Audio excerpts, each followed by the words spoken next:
Muito boa noite a todos, boa noite os que estão aí, os que vão chegar, boa noite para aqueles que vão assistir essa aula aqui mais à frente, num futuro não muito distante, ou até mesmo aqueles que vão assistir essa live aqui no ano de 10.057, por exemplo.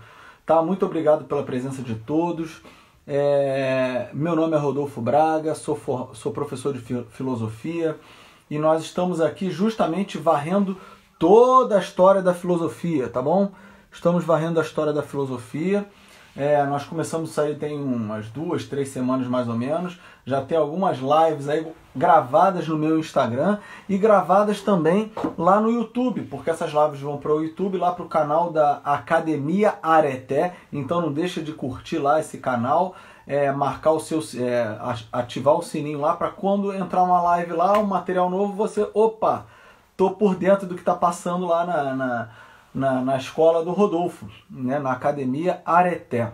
Então, esse material ele fica aqui no Instagram, no meu perfil pessoal, Rodolfo de Souza Braga, mas você também pode procurar isso no YouTube, pode procurar no Facebook, é só procurar por Academia Areté. Lembrando a todos aí que nós vamos começar um clube de debate oratória agora em junho. Se você tiver filhos ou amigos de filhos que estão na faixa etária de 10 a 19 anos, nós vamos ensinar essa arte de falar bem e de argumentar bem. É claro que o nosso objetivo aqui é fazer com que o jovem possa buscar a verdade.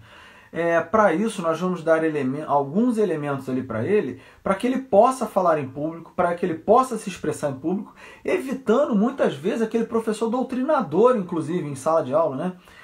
Para que ele possa saber se colocar, não de maneira arrogante, de maneira despreparada, mas para que ele possa saber se colocar mesmo para valer. Né? Porque diante dessa educação que nós temos, em geral, que é muito doutrinadora, né? Vamos falar a verdade, uma educação que tem como meta só doutrinar as crianças, e às vezes, pior do que doutrinar, se doutrinasse, né, se o professor fosse um mero doutrinador, seria algo ainda menos grave, mas às vezes você tem um professor que é capaz de mudar o comportamento do aluno, com esses projetos. Às vezes o aluno tem lá um projeto educacional, aí o que acontece? Ele tem que imitar uma chacrete, vamos fazer uma aula sobre o chacrinha. Aí a garota vai ter que rebolar lá igual uma chacrete da época do chacrinha. Sem moralismo aqui, pessoal. A questão não é moralismo. A questão é que aquilo dali vai mudando aos poucos o comportamento do jovem sem que ele perceba. Entendem? Isso é muito grave. Tá? Então vamos lá. Hoje eu vou falar sobre Platão. Tá? E a live hoje vai ser super rápida. São elementos gerais, assim, só sobre a vida e a obra de Platão. No fundo, como eu estou falando aqui para vocês, o conteúdo hoje vai ser o quê? Vai ser uma parte biográfica e bibliográfica de Platão. Tá bom? Mas o que é importante aí então? Vamos direto ao assunto aqui. Primeiro de tudo, Platão nasce em Atenas no ano 428 ou 427 a.C. Lembrando, 428, 427, 426, porque nós estamos antes de Cristo. Tá bom? Nós estamos antes de Cristo aí, 428, 427. Platão nasceu nessa data. Não é que ele nasceu duas vezes, pelo amor de Deus, não é isso. 428, 427 é porque existe uma dúvida com relação ao nascimento dele. Essa é coisa da antiguidade, quer dizer, não é nem tão da antiguidade assim. Eu tenho duas tias, né, as minhas tias mais velhas, o Marcelo Braga, que está aqui, ó, Marcelo Nego aí, né, grande amigo nosso, Marcelo Nego. Ele tá aí agora. O Marcelo Nego, ele conhece minha família lá, né? Ele sabe que eu tenho duas tias mais velhas lá, a tia Maretinha e a tia Geni, e elas são nascidas registradas no mesmo ano, assim. Tipo, a Maretinha é de setembro, a tia Geni de novembro. Aí você fala, porra, essa conta não tá fechando, né? Não, mas é porque a Maretinha do ano anterior foi registrada só um ano depois, porque sabe como é que era a década de 30, né? O sujeito vai lá, o cabra, né, meu avô vai lá e engravida a moça e não casa naquele momento, pegava meio mal. Então eles não registraram a menina naquele momento e registraram no ano seguinte, que é a minha tia mais velha. Ok? Mas Platão passou por isso também. Não é que naquele período as pessoas não registravam, elas até registravam e a pessoa sabia mais ou menos ali o ano que ela tinha nascido. Por isso que datas fixas mesmo para as pessoas é a data da morte na antiguidade. O sujeito ficava famoso e aquela data da morte ficava para a história, de modo geral. Tá bom? Então, primeira coisa, então, Platão ele é de Atenas especificamente e nasce no ano de 428, 427. Lembrando uma coisa importante que eu falei aqui para vocês numa das lives aí para trás. O Aristófanes, que era um comediógrafo grego famoso, estou falando dele direto, né? O Aristófanes escreve uma peça chamada As Nuvens, que é estreada aí no ano de 425, como eu já falei, ou 423 ou 421. Eu já vi as 3 datas, mas eu acho que foi 425, tá bom? Especificamente. Vejam, 425, seja 425, 423, 421, Platão não tinha nem 10 anos de idade ainda quando essa peça foi estreada. Isso significa que Sócrates era extremamente famoso e conhecido na cidade de Atenas. Então você raciocina o seguinte, se Sócrates ele já Platão não tinha nem 10 anos e Sócrates já era conhecido, a juventude de Platão, vamos dizer assim, a partir dos 15, 16 anos ali, ele começa a ter contato com essa figura de Sócrates. E isso vai marcar profundamente a vida dele. Nós sabemos que as coisas da adolescência, né, as pessoas falam, né, com toda razão, as coisas da adolescência, elas marcam profundamente a vida da pessoa. Né? Sei lá, o cara na adolescência, às vezes, sei lá, ele perde a virgindade, sei lá, umas coisas assim, do dia a dia das pessoas. Então aquilo ali marca profundamente um amor, uma paixão na adolescência, aquilo ali marca muito a vida do sujeito. Uma música que às vezes fica pro resto da vida. Só que no caso de Platão, nós não temos essa coisa da música propriamente dita que ficou para a história dele. O que marcou profundamente a vida de Platão foi seu mestre, Sócrates. Tá? Sócrates morre no ano 399 a.C. Então vejam, Platão nasceu em 427, 28. Aí você vem 427, 26, 25, 24... 399 Sócrates morre. Ou seja, Platão não tinha nem 30 anos quando Sócrates morreu. 30 anos, pessoal, é juventude ainda filosófica. A maturidade filosófica mesmo, ela vem lá por volta dos 40, 45, 50 anos. Alguns 60 anos. Por quê? Porque para você ser um filósofo de fato, a coisa, na verdade, só precisa de 2 elementos. Primeiro elemento vamos lá, primeiro elemento é alta cultura. E segundo elemento é experiência de vida. Um alimenta o outro. A experiência de vida vai alimentar a alta cultura, mas vai dar tempo, né, para ele adquirir a alta cultura, mas a alta cultura também vai fazer com que o sujeito compreenda melhor as experiências que ele vai tendo no decorrer da vida. Então ele vai podendo organizar melhor as experiências na medida em que ele tem alta cultura na vida. Tá bom? Isso é uma coisa importante aí. Agora, até para vocês terem uma ideia, o gênio filosófico ele não é precoce. Raríssimo você vai ter um filósofo, raríssimas vezes você vai ter um filósofo ali que o gênio dele desabrochou por volta dos 20 anos. Platão não desabrocha com 20 anos, não. Vejam, precoce é a matemática. O gênio matemático ele é precoce. O garoto tem lá 10 anos de idade e ele já está fazendo problemas matemáticos elevadíssimos. Os ganhadores da medalha Fields lá, que é um prêmio de matemática famoso, né? O prêmio mais importante da matemática, os caras ganham tipo novos em geral. Às vezes eles vão ganhando mais velhos hoje em dia, porque o prêmio ele é dado pelo trabalho acadêmico da pessoa. Às vezes o trabalho acadêmico leva um pouquinho depois. Mas o gênio matemático é precoce normalmente. O gênio matemático ele não é tardio. Você já percebe que o garoto é um gênio matemático novinho. A música, a mesma coisa. O gênio musical é novo. Veja o caso do Mozart, que com 4, 5 anos de idade já viajava à Europa com o pai e a irmã, tocando absurdamente violino, viola, piano, tocando maravilhosamente bem esses instrumentos. Eu falo isso porque eu toco viola, né? E o pessoal brinca, o Mozart era violista no quarteto que ele tocava, né? Ó, tá vendo? Não dá pra zoar os violistas, não. Eu falo isso porque os violistas são os zoados das orquestras, né?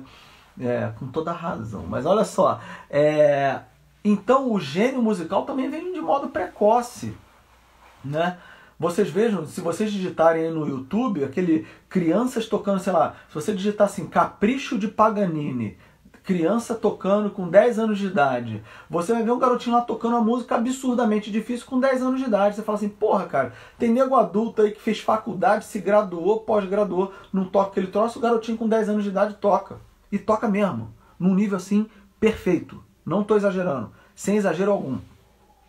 Então vejam, o gênio musical é precoce, o gênio matemático é precoce, mas o gênio filosófico não é precoce. Ele precisa de maturidade e alta cultura, um alimentando o outro aí, para que ele adquira esse nível de maturidade filosófica mais para frente.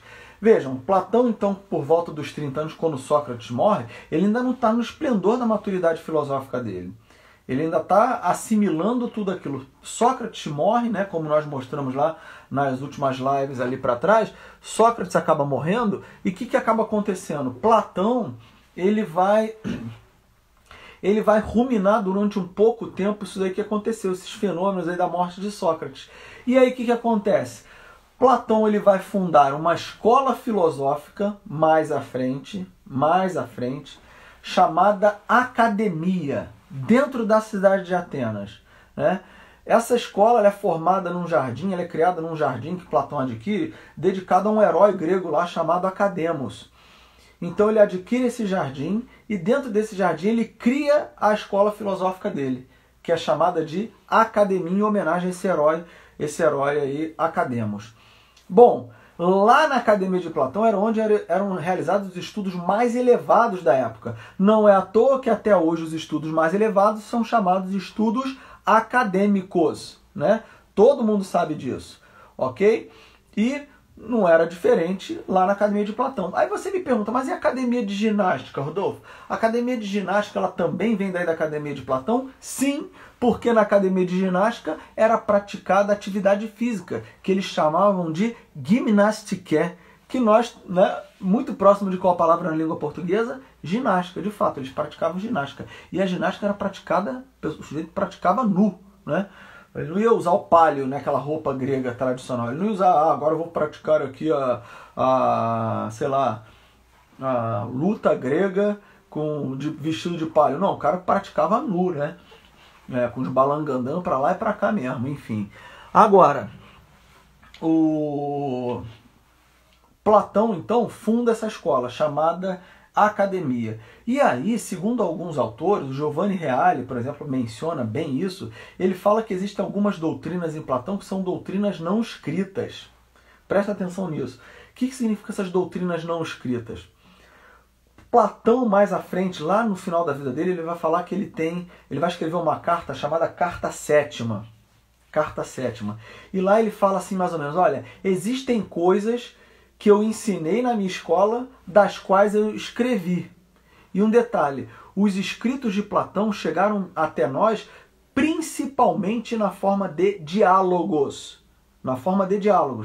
Cujo personagem principal é quem? Sócrates. Então grava isso daí. Aqui eu tenho, para vocês terem uma ideia, todos os diálogos de Platão aqui, organizados aqui. Todos os diálogos de Platão, né?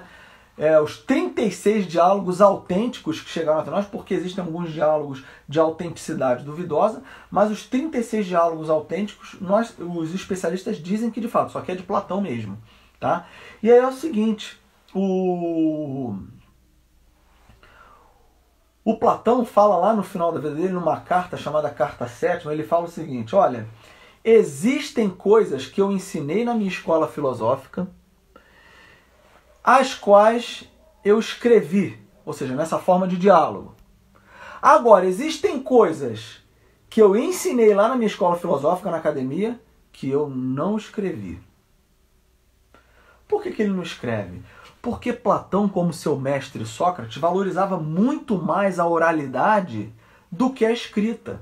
Eu já falei, é muito mais interessante você estar ali diante da pessoa dialogando do que você escrever um negócio e a escrita está ali, você não está diante da pessoa para perguntar caso você tenha alguma dúvida. Como eu mencionei lá numa das lives lá para trás, vocês devem ter passado por essa situação aí, que é o seguinte, imagina só, você manda uma mensagem de WhatsApp para alguém, está fazendo uma brincadeira, a pessoa entende super mal aquilo. Por quê? Porque o texto seco não está com a pessoa ali diante de você para você tirar dúvida. Então Platão valorizava muito mais a oralidade também do que depois o Aristóteles e os outros discípulos todos e a história da filosofia.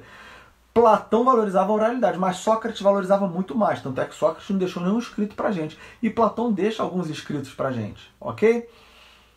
Bom, e eu estava falando então das doutrinas não escritas. Então, quando Platão fala, existem coisas que eu ensinei e eu escrevi, e existem coisas que eu ensinei e não escrevi, por que ele não escreve determinadas coisas? Porque, pessoal, a filosofia ela praticamente acabou de ser inventada. E é aquele negócio que uma vez eu ouvi o Olavo de Carvalho falando, e ele tem razão, ele fala assim, tem total razão, né? Ele fala assim, bom, é como se o Sócrates acabasse de inventar um carro. O sujeito que inventou o carro não inventou o melhor carro que existe. Né? Então ele está ali, inventou o melhor carro, então ele ainda não tem, vamos dizer assim, ele não tem a ferramenta linguística ainda direita para falar sobre as coisas filosóficas que ele está percebendo. Estão entendendo? Então, ele tem uma certa limitação da linguagem para explicar certas coisas que ele sabe. Ou seja, Platão ele sabe como algumas coisas são e inclusive ele ensina isso lá na escola filosófica dele. A questão é que ele prefere não escrever porque aquilo ali pode dar margem para dúvida. Mas você pergunta assim, mas como é que são essas doutrinas não escritas? Elas chegaram até nós? Chegaram, sabe por quê? Porque Platão teve um aluno que foi um gênio também, que é o Aristóteles. O Aristóteles, ele absorveu essas coisas que ele aprendeu de Platão e colocou na obra dele, indicando que aquilo era um ensinamento platônico. Então, quando Aristóteles fala, isso aqui é ensinamento platônico, aí você vai lá na obra de Platão e não encontra, por que você não vai encontrar? Porque isso faz parte das doutrinas não escritas de Platão. Então, existem coisas que Platão não escreveu, mas ele ensinou. Onde está então, essa doutrina, né? Onde estão essas doutrinas não escritas de Platão? Na obra de Aristóteles. Ok? Então vejam, isso é muito importante vocês entenderem, que existem coisas que Platão ensinou, mas não escreveu, porque ele julgava serem coisas difíceis de serem entendidas. E aí, como eu falei, a obra de Platão está na forma de diálogos. E esses diálogos de Platão, eles são organizados em fases pelos estudiosos atualmente. E essas fases são organizadas mais ou menos como se fosse uma evolução de Platão no desenvolvimento da sua própria filosofia, deixando um pouco de lado a filosofia do Sócrates especificamente. Claro que não é um deixar absoluto. Platão é um socrático. Inclusive os especialistas chamam Platão de socrático maior, o Aristóteles de um socrático menor, porque existem os socráticos menores. São filósofos que deram sua contribuição para a história da filosofia, mas não tão alta quanto o próprio Platão deu, o Xenofonte, o Aristóteles, apesar de Aristóteles não ter tido contato com Sócrates, hein? Porque quando Aristóteles nasceu, Sócrates já tinha morrido já fazia pelo menos aí uns 15 anos. Aristóteles é de 384, Sócrates morre em 399, então já tinha 15 anos aí mais ou menos da morte de Sócrates. E por que eu estou falando isso? Porque então os diálogos de Platão, os especialistas organizam em fases para melhor estudar. Então você tem lá, são 4 fases basicamente. A primeira fase dos diálogos de Platão, nós temos ali, ela é chamada de diálogos intermediários, tá? São chamados diálogos intermediários. O que são esses diálogos intermediários? São diálogos que Platão está praticamente reproduzindo a filosofia do Sócrates, tá? Boa noite, Lourdes. Você já viu esse assunto essa semana comigo. A partir de semana que vem que eu começo com um assunto totalmente novo, tá? Aqui nas minhas lives. Mas vejam, essa primeira fase são os diálogos da juventude, eles também são chamados de diálogos socráticos. Por que eles são chamados de diálogos socráticos? Porque Platão, como eu falei, ele está praticamente reproduzindo a filosofia de Sócrates. Ele não está colocando algo de novo ali, de muita novidade não. Né? Está colocando minimamente algo de novo ali. Porque ele só começa a colocar algo de novo na medida em que o tempo vai passando, porque ele vai tendo tempo para fazer reflexão sobre aquele assunto todo, ele vai refletindo sobre essas coisas, e lá pelas tantas ele começa a perceber o seguinte, olha, ele começa a propor uma filosofia dele também. E aí é muito difícil, até eu já li que os especialistas mesmo, eles têm uma dificuldade para saber o que é de Platão e o que é de Sócrates. dada a marca que a figura de Sócrates deixou na vida de Platão. Mas os especialistas vão falar também o seguinte, olha só, isso aqui é de Platão, porque no início ali, nas obras iniciais, eles vão perceber que existem coisas. Ele fala assim, olha, o estilo de escrita aqui é completamente diferente e aqui não tem tanta novidade. E aí eles vão comparar, por exemplo, com os escritos de Xenofonte, as coisas batem. Né, que era um outro discípulo. Só que o Xenofonte acaba sendo um pouco mais histórico do que o Platão. O Platão acaba sendo mais filosófico. E aí, o que acontece? O Platão, então, sai dessa primeira fase, na qual ele praticamente reproduz ali a filosofia de Sócrates nos seus diálogos, e ele vai para uma segunda fase. Nessa segunda fase agora, o Platão ele está reproduzindo a filosofia de Sócrates, mas ele está colocando algo novo dele ali. Então está meio a meio. E essa fase são os diálogos intermediários. Depois desses diálogos intermediários, nós vamos para os diálogos da maturidade. Aí você para pensar o seguinte, se na primeira fase Platão praticamente reproduzia a filosofia de Sócrates, na segunda ele está colocando coisa nova, mas está reproduzindo Sócrates, nessa terceira fase, o que Platão está fazendo? Ele está colocando coisa nova dele ali o tempo todo. Então vejam, essa terceira fase dos diálogos de Platão é Platão, podemos dizer assim, em todo o seu esplendor filosófico. Né? Em todo o seu esplendor. Então, vejam, primeira fase, diálogos socráticos, são chamados diálogos da juventude. Platão reproduz praticamente a filosofia de Sócrates. Depois, né, segunda fase, são os diálogos intermediários. Platão ele reproduz Sócrates, mas já coloca coisa nova ali, bastante coisa nova dele ali. Terceira fase, são os diálogos da maturidade. O que Platão está fazendo? Está só colocando praticamente coisa dele ali nova agora. E existe uma quarta fase, como eu falei. Essa quarta fase, ela é feita do que, essa quarta fase? Essa quarta fase são os diálogos da velhice, também chamados diálogos da fase final de Platão. Platão, nesses diálogos da fase final, o que ele está escrevendo? Ele está escrevendo certas coisas meio que para azeitar, vamos dizer assim, não sei se já ouviram essa expressão, a coisa vai ficar azeitada. O azeite serve para poder dar um equilíbrio ali. Ele vai azeitar algumas coisas que faltaram ali no decorrer da obra dele, como se ele tivesse... Não é que ele está falando que havia coisas erradas ali antes. Mas não é que havia coisas erradas. É que ele está escrevendo agora para a coisa ficar com mais sentido, para organizar melhor. Não é que ele volta naqueles temas. Tanto é que ele está escrevendo, sei lá, as leis ali. As leis são diálogos da fase final, diálogos dificílimos de ler. Mas ele está o quê? Deixando clara determinadas questões que antes não estavam muito bem claras. E o interessante é que nessa fase dos diálogos diálogos da fase final, nesses diálogos da velhice, Platão está com uma profunda influência do seu principal discípulo, que foi Aristóteles. Vejam que Platão, sob certo aspecto, ele teve a humildade de ouvir o seu discípulo, Aristóteles, pensando o seguinte, olha, tudo bem, Aristóteles está falando tá me questionando algumas coisas, e de fato eu preciso organizar melhor isso daqui. E aí Platão pega e escreve os diálogos da fase final. Tá bom? Isso é interessante, pessoal, você perceber que é um filósofo da envergadura de Platão ter a humildade de ouvir um discípulo seu, reconhecer a genialidade do discípulo com as questões que estavam sendo colocadas, para ele poder o quê? Organizar melhor determinados assuntos ali que ele está falando. Tá claro isso aí? Então vejam, isso é muito importante. E a última coisa que eu queria falar hoje, para terminar nossa live aqui, é a importância que o Platão passa a dar para o mito. Por quê?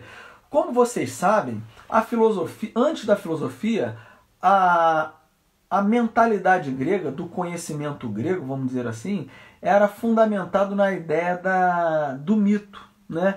Das narrativas mitopoéticas, do mito lá, da poesia grega, da arte grega contada por Homero, Hesíodo, Sófocles, né? Então, o mito era o modo como o grego organizava a sua cosmovisão, a sua visão de mundo. E aí, vejam bem, quando a filosofia surge ali, os seus primórdios, ainda não é uma filosofia com a sua densidade, o seu peso, como nós falamos lá um tempo atrás, quando ela começa a surgir, ela meio que vai deixando de lado o mito aos poucos. Claro que não é uma ruptura radical, mas agora os gregos começam a tentar dar uma explicação utilizando o logos, a razão, né? E aí vejam, se eles estão utilizando o logos, a razão, e o mito está começando a ser deixado de lado, porque agora, para ser filosofia, a explicação tem que ser racional, mitológica, Platão vai perceber o seguinte, olha, existem assuntos que ele sabe o que a coisa é, mas ele sabe também que só com a razão ele não vai conseguir. A palavra razão, a palavra logos em grego, ela pode ser traduzida por razão, pode ser traduzida por palavra, pela palavra sentido, pela palavra verbo. Por quê? Logos é aquilo que você pode verbalizar, aquelas coisas que têm sentido que você pode verbalizar por meio de uma palavra e elas são racionais. Estão entendendo? Então veja, isso é logos, coisas que têm sentido, que você pode verbalizar por meio de uma palavra e são racionais. Só que o Platão percebe que existem coisas que ele sabe como elas são, mas ele não tem o instrumental verbal nem das palavras, ou seja, o logos, a razão, não consegue chegar na explicação daquelas coisas. Então o que Platão faz? Ele recorre ao mito. Então o mito em Platão, ele é um complemento à racionalidade, ao logos. O mito ele complementa o logos. Como assim, Rodolfo? É como se fosse o seguinte, olha, eu sei de algo, mas eu não tenho as palavras necessárias para explicar para você. Então o que eu vou fazer? Eu vou te contar uma história para que você entenda o que eu quero dizer por analogia. O que é uma analogia? Analogia é uma síntese entre semelhanças e diferenças. Eu não vou descrever exatamente a coisa como ela é, porque se eu estivesse descrevendo uma coisa como ela é, era a própria coisa, não era uma analogia. Então o que eu faço? Eu conto uma história aqui para você entender uma outra coisa aqui. Ou seja, você tem semelhanças e diferenças aqui. E da síntese entre semelhanças e diferenças você entende o que a coisa é. Então vejam, é aquela coisa, né? Quando você vai explicar alguma coisa, vai explicar um assunto para alguém, e a pessoa tá difícil da pessoa entender, você pega e dá um exemplo analógico. Você conta uma historinha, a pessoa no final ela, entendi. Então quando a pessoa fala assim, entendi, é porque de fato ela conseguiu captar por analogia aquilo que você está dizendo. E essa explicação das coisas por meio da analogia, ela é uma invenção platônica. O Platão inventa essa coisa da analogia. E a analogia é o quê? É uma noção de participação. Né? É você participar de algo. Quando você fala de alguma coisa aqui, é porque essa coisa de algum modo está participando de uma outra que é maior do que ela. Tá? É como, por exemplo, se eu estiver numa festa. Eu vou voltar nesse exemplo várias vezes. Imagina que você está numa festa, você participa da festa, mas você não é a festa. A festa é muito maior do que você. Você é uma parte daquilo que você participa. Então a analogia também serve para isso. O mito serve para isso. Você conta uma história aqui para a pessoa entender algo, né? Algo aqui que às vezes é muito maior. Né? Aquela historinha ali, ela serve só para orientar a compreensão da pessoa, para ela, como eu falei, entender como que por um relance o que a outra pessoa está querendo dizer sobre aquele assunto. Então é isso, pessoal. Essa é uma rápida introdução que eu fiz acerca da filosofia platônica, tá bem? Na live de segunda-feira eu vou começar a falar especificamente sobre a metafísica platônica, a questão lá da primeira navegação, segunda navegação. Vou falar na segunda-feira especificamente sobre essa diferença entre o mundo sensível e o mundo inteligível. Vou mencionar o mito da caverna, vou falar do mito da caverna para justificar essas duas coisas. E aí na live de quinta-feira, por que eu aviso na live de quinta-feira? Talvez na live de terça-feira eu faça uma exceção e faça uma live de fato. Por quê? Porque acabou de chegar nosso amigo Igor Jaconi aí na live, que eu vou fazer uma live com eles. Eu ia falar exatamente agora, Igor, disso, ainda bem que você entrou aí. Eu vou fazer uma live na quarta-feira com o Igor. O Igor, ele é licenciando em física, bolsista do CNPq, ou seja, é pesquisador do CNPq aí, da área de física e religião. Olha só, as pessoas falam, pô, física e religião? O sujeito estuda física e religião de uma maneira profunda e séria. E aí, na quarta-feira, nós vamos fazer uma live com ele sobre esses assuntos, sobre a trajetória, na verdade, né, Igor? A trajetória do herói, né, Igor? Trajetória do herói, nós vamos falar uma trajetória de quem estuda física, né? O que levou o sujeito a estudar física, quais são as dificuldades da passagem do ensino médio para o ensino superior, quais são as dificuldades iniciais no nível superior, quais são as dificuldades agora que ele enfrenta, por exemplo, para o término do curso, ok? E entre outras coisas, vamos falar dessas teorias da relatividade, teoria da física quântica, essas coisas todas que chamam muito a atenção das pessoas sob uma perspectiva filosófica, naturalmente. Tá bom, pessoal? Queria agradecer o Igor aí pela presença, de ter chegado aí agora, todas as pessoas que passaram por aqui de fato, tá bom? O Thiago Guedes, Thiago, grande abraço para você, tá bom? Grande abraço para você. Karina Maria Guedes também, de Almeida, tá aí. Eu gostaria de agradecer muito a presença de vocês e que vocês possam fazer bom proveito desse conteúdo todo aí. Quem chegou depois, assiste a aula desde o início aí. E olha, recomendo, quem está ouvindo aí, indicar essas aulas para as pessoas que estão que gostariam de conhecer um pouco mais de filosofia, falado aqui de uma maneira bem técnica e, modéstia à parte, bem didática, tá bom? Bem didática. O Thiago aí é prova, foi meu aluno pessoal, né? Thiago foi meu aluno pessoalmente aí. Saudades também, Thiago. Thiago pode ser um testemunho de que a gente organiza tudo aqui muito direitinho, né, Thiago? Para as pessoas entenderem isso aí. Então, se vocês puderem recomendar as pessoas assistirem as lives desde o início, curtirem, compartilharem, recomendarem, tá bom? Essas coisas aí, isso aí vai ajudar muito vocês no final das contas. E aqui a coisa é feita de modo sério, sem doutrinação, sem politização. Meu objetivo não é esse. Meu objetivo não é ser ideológico. A gente está cansado dessa coisa de professores ideologizados, tá bom? E aí, só lembrando então, na quarta-feira eu vou fazer a live com o Igor Jaconi, né? Licenciando em Física pelo Cefet daqui de Petrópolis. E mais à frente, aí, só avisando vocês, eu vou abrir o nosso Clube de Debate e Oratória. É um clube no qual vocês vão poder falar bastante. Eu vou dar os elementos, o que é um bom argumento, o que é um argumento válido, o que é um argumento inválido, como é que você pode falar melhor, articular melhor a arte de falar. E aí, como é um clube de debate, nós vamos explicar inclusive algumas técnicas de debate, para que a coisa não fique bagunçada, naturalmente. Então, se você tiver algum jovem aí, a ideia é até abrir curso para adulto também, tá, pessoal? É abrir para adulto também, para adulto saber argumentar. Mas o meu foco principal é trabalhar com jovem também, né? Ali de 10, 11 anos até 18, 19 anos, para que os jovens possam saber argumentar, falar bem, tá bom? Eu já tenho uma certa experiência nessa área também aí, tá bom, pessoal? Então, se você tiver jovens, conhecer pessoas que possam recomendar para isso daí, na semana que vem, acho que até o final de fato da semana que vem, agora é bem concreto isso, a gente deve lançar o site finalmente. E as inscrições devem ser até dia 7 de junho, para a gente em junho já estar começando com esses clubes de debate aí, com alunos do Brasil inteiro, tá bom? Com alunos do Brasil inteiro, e já tem gente aí interessada, a gente já procurando de fato, porque essa coisa do boca a boca aí já divulgou, além da gente fazer uma divulgação aí pelas redes sociais também, para abrir mais turmas naturalmente, tá bom? Para isso chegar a mais pessoas.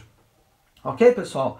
Queria agradecer a presença de todos aí. Queria convidá-los, então, a curtir a página da Academia Areté. Academia Areté no Facebook, Academia Areté no YouTube, no Instagram também. Então é só procurar lá por Academia Areté, tá? No Facebook, no YouTube e aqui no Instagram. Mas as lives, como vocês estão percebendo, elas estão acontecendo sempre no meu perfil pessoal aqui, Rodolfo de Souza Braga, no Instagram. Tá bom, pessoal? Lá no Facebook também tem alguns textos meus. Procurem lá, leiam, né? Vamos aproveitar isso daí. Sem ideologia, sem essa coisa da ideologia barata que tá tão carregada a educação. Vamos tentar sair disso, vamos tentar formar uma alta cultura, sabe? De algo que vai ficar na tua vida de verdade, sem aquela noticiazinha do dia a dia, o que está acontecendo no dia a dia. Que às vezes o cara fica lá no Facebook, no Twitter, né? Passando o dedo para cima o dia inteiro assim, e no final das contas ele pergunta, o que eu fiz no meu dia? Ele nem sabe, porque perdeu tempo. Então aqui nós estamos interessados naquilo que vai ficar, naquilo que é eterno. Vejam, Nós falamos de Platão hoje. Platão tá até hoje aí. Falamos já de quê? De Tales, Anaximandro, Anaxímenes, Heráclito, Parmênides, Pitágoras e por aí vai até hoje, que nós começamos o Platão hoje. E aí vejam, esses estão aí, né? E esses assuntos do dia, eles vão passar, né? O que é eterno, não. Tá bom, pessoal? Muito obrigado, então, pela presença de todos.